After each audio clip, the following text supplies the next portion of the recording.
You have cancer. Three of the most frightening words anyone can hear. It was true for Patricia Darby when she was first diagnosed with breast cancer in 2008. It was really surprising and also scary. Darby was just days away from a dream vacation to Italy when she got the news. It sets off a bomb in your life with regards to your schedule. And of course you're afraid. That's the most important thing, is to take care of the health issue. But all these things fly at once in your brain. Just as important as her treatment plan was Darby's ability to communicate with her doctor. Lawrence Wagman has been breaking bad news to patients for years.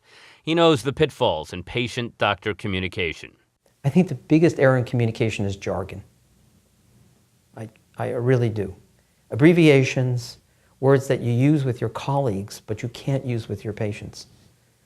And those are the things where people just misinterpret it. I mean, simple things like benign and malignant can be misinterpreted. Lisa Sparks is an expert in the field of health communication and messaging. She teaches it, is a leading researcher, even consults to the entertainment industry on medical messaging in Hollywood. Sparks says 80% of medical errors are due to communication breakdowns. And the science of communication begins with the doctor-patient relationship. What kind of cues are they getting back? And hopefully they're paying attention to those feedback cues and then adjusting the message and maybe framing it in a different way. And reading the nonverbal cues of the patient and the caregiver that might be with them or family member. The cues are very, very important.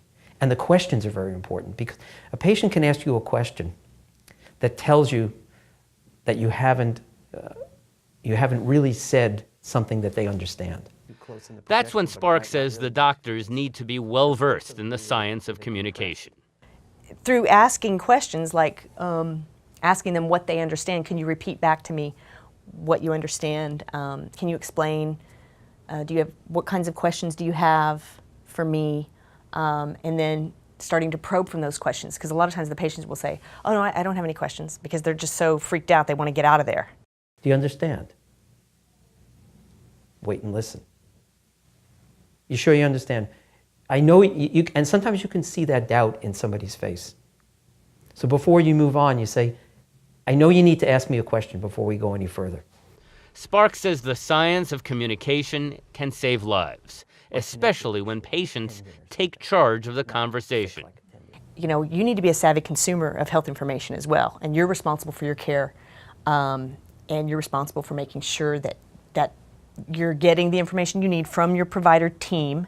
And if you don't get it from one person, keep going down the chain of your provider team until you really are starting to understand the issue, because it's definitely a two-way street. For Darby, the rapport with Dr. Wagman gave her the confidence to fight and survive. You felt like you were the most important patient, when rest assured my stage, small cancer is definitely not Dr. Wagman's biggest case. He gave me a very wonderful feeling of confidence, and I just felt comfortable to talk and to be heard. I do feel grateful for that.